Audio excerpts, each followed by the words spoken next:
Assalamualaikum warahmatullahi wabarakatuh. Di sini saya akan mempresentasikan analisis sistem informasi manajemen CBT di SMK Muhammadiyah 03 Sukaraja. Oke, apa sih computer basis test itu? CBT adalah ujian yang dikerjakan di komputer sehingga tidak memerlukan alat tulis seperti kertas dan pensil untuk menjawab pertanyaannya. Seluruh soal tertulis dan dijawab langsung di dalam komputer. Peserta ujian dapat langsung mengetik jawaban yang benar di dalam komputer tersebut. Kemudian apa sih permasalahannya? Di SMK Muhammadiyah 3 Sukaraja itu ada beberapa masalah untuk penggunaan sistem informasi CBT. Yang pertama itu ada CBT yang diantaranya ketika siswa mengerjakan soal ujian secara serempak dari mulai kelas 10, 11, dan 12, device atau komputer yang digunakan tidak mencukupi untuk melakukan ujian secara serempak sehingga ujian yang dilakukan tidak efisien. Kemudian apa yang selanjutnya? Yaitu pada sistem CBT ini hanya tersedia dua user, yaitu admin dan siswa, mengakibatkan masih terjadi proses pertukaran data yang rumit karena guru tidak bisa mengakses sistem dan tidak bisa mengetahui informasi mengenai nilai ujian siswa yang telah selesai mengerjakan ujian secara real time. Kemudian dari permasalahan itu dianalisis pitches. Yang pertama itu performa atau kinerja.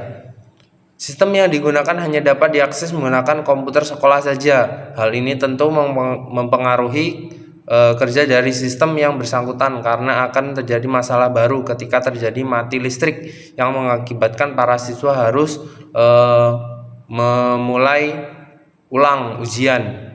Nah, untuk solusinya di sini akan saya gunakan untuk CBT berbasis online. Jadi ketika mati lampu itu mati listrik itu masih bisa digunakan mengerjakan soal secara online dan menggunakan data masing-masing atau data paket pribadi masing-masing dan itu tersimpan secara online. Kemudian informasi. Karena guru tidak bisa mengakses sistem CBT ini mengakibatkan setiap guru mengampu mata pelajaran harus menunggu informasi data berupa hasil ujian siswa dari admin. Dan guru pun tidak bisa mengetahui pada soal bagian mana kebanyakan para siswa tidak mampu menjawab. Hal ini solusinya itu kita buatkan untuk login juga untuk guru agar guru bisa melihat ujian secara real time. Kemudian ekonomis. Keterbatasan perangkat pendukung seperti jumlah unit komputer atau PC yang tersedia sangat terbatas, yaitu hanya berjumlah 30 unit saja. Nah, di sekolah itu cuma ada 30 unit untuk satu labnya. Untuk serempak itu kan tidak bisa. Kondisi ini seakan memaksa pihak sekolah untuk menambah jumlah perangkat agar bisa meminimalisir waktu saat musim ujian. Karena selama ini jumlah siswa berbanding jauh dengan jumlah unit perangkat yang tersedia sehingga membuat siswa mengantri saat akan menjalani ujian. Hal ini solusinya itu kita buatkan di setiap kelas itu ada berupa wifi dan kita tautkan nanti ke mobile, basis mobile. Jadi CBT itu mengerjakan di mobile atau di handphone seperti itu. Kemudian kontrol atau keamanan. Keamanan data cukup terjamin karena hanya akun jabatan tertentu yang dapat mengakses data-data pada sistem dan setiap user memiliki hak akses yang terbatas sesuai dengan lingkup kebutuhannya. Jadi nanti untuk hak akses itu dibedakan dari mulai admin, kemudian peserta ujian atau user dan guru. Kemudian efisiensi. Sistem ini masih belum efisien ketika siswa telah selesai mengerjakan soal ujian, tetapi ada beberapa soal yang menurutnya ragu-ragu dalam menjawab.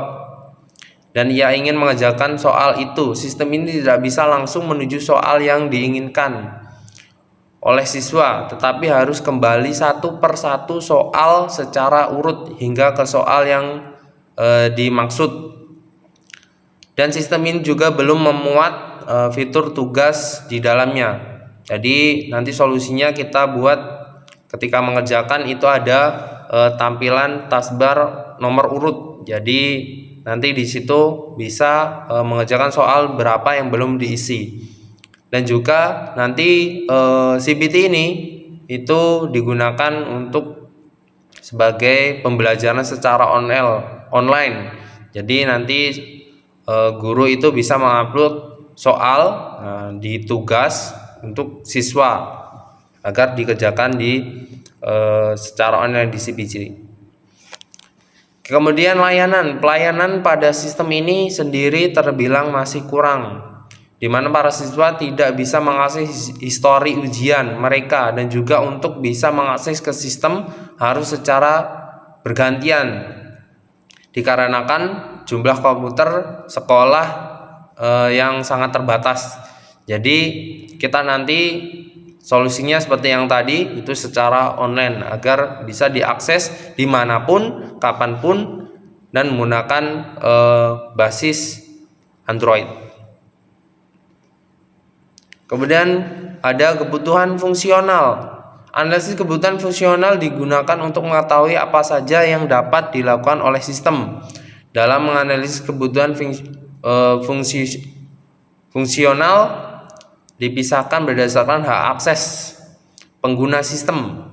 Pengguna dalam sistem yang akan dikembangkan dipisahkan menjadi 3, yaitu admin, user, dan guru. Admin ini nanti bisa mengubah di dalam sistem. Jadi yang menambahkan, yang mengurangkan data, memasukkan data, nah itu admin. User atau peserta itu hanya dapat mengerjakan soal, melihat, dan yang terbatas oleh user. Kemudian guru itu terbatas karena hanya dapat melihat hasil ujian oleh peserta atau siswa. Kemudian ada lagi kebutuhan non-fungsional. Analisis kebutuhan non-fungsional digunakan untuk mengetahui spesifikasi kebutuhan sistem. Analisis ini juga digunakan untuk mengetahui perilaku yang dimiliki oleh sistem. Untuk dapat menjalankan sistem ini dibutuhkan hardware dan software. Yang pasti komputer, spesifikasi komputer itu minimal Core i3, mungkin seperti itu. Kemudian spesifikasi komputer klien atau HP. Kemudian ada kabel jaringan.